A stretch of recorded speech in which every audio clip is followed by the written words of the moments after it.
This is Wretched. It's a Halloween animatronic that was sold by Distortions Unlimited. It's still being sold, but it was first listed in 2015 for $584. That's just its current price. Don't know how much it was back then. And that one had a medical gown. And then later in 2017, they sold Wretched VCP. Now VCP are the initials for the company that made the clothes on this version, and it sold for a lot more, $698. Some people prefer the medical gown over this one anyways because they find it more disturbing. This one's whole theme is kind of being like an insane asylum. They also sell one that doesn't move at all for $428. And to any normal person, that's like, why are these all so expensive? Like, no matter what, you see the size of it, it's not that big. Why is it so expensive? That's because the company that made it, Distortions Unlimited, is what we considered a professional company. They make things for haunted houses and amusement parks, like big time things. And they're all handmade and hand painted in the US, unlike something that you would find at Spirit Halloween, for example. Now, its only animation is shaking. It's got this motor in the back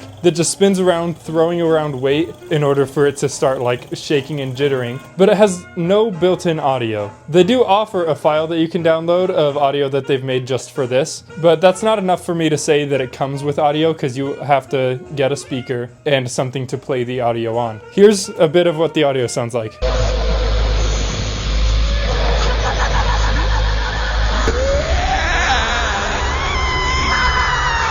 Now, since this is a Distortions animatronic, it comes with a crazy amount of detail. Super realistic, super gory, really disturbing. And you know, in the right setting, or even in a setting like this, it will just scare anyone. Its body is made with foam-filled latex. They pour latex into a mold of it until the edges of it dry, making the skin, and then they pour out the rest of the latex, and then they fill it with expanding foam, and then that makes this prop, as well as having a metal armature inside, of course, to hold the motor. Now, that's pretty cool.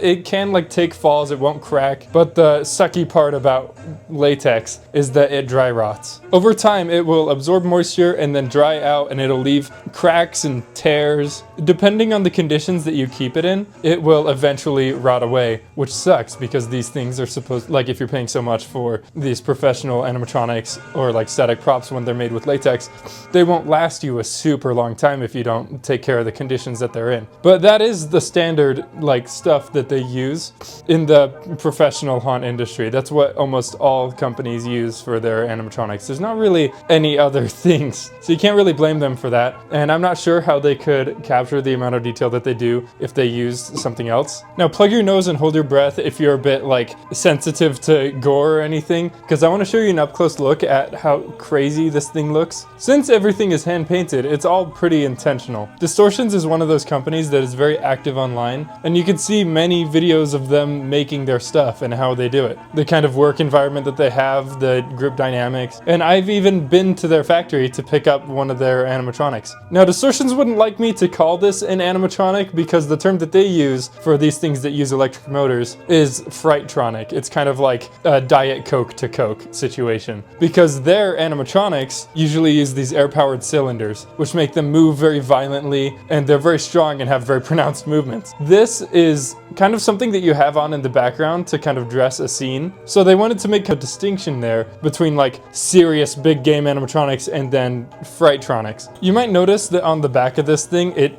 doesn't have feet, and that's because it's flat-backed, which means that it only uses one mold, leaving the exposed end to be just completely flat. So when you open up the back where the motor is, you could see all the foam, like the exposed foam back there.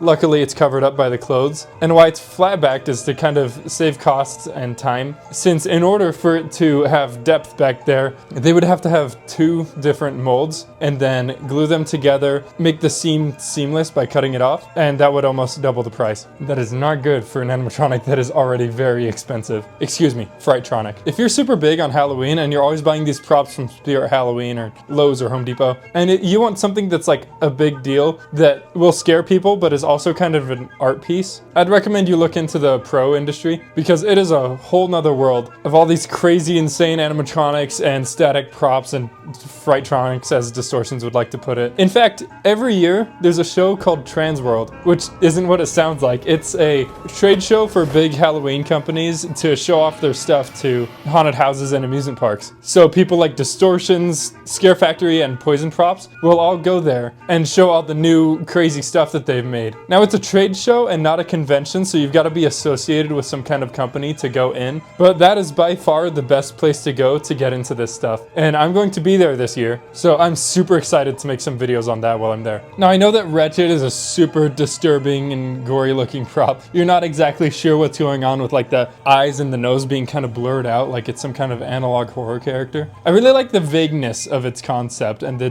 weird like mold that they went with, but I hope this wasn't too much for you because I want to be reviewing some other cool stuff. But anyways, I'm out of pink lemonade, and I want to thank Halloween Hunter for letting me borrow Wretched here, and I will see you in the next video. Bye bye.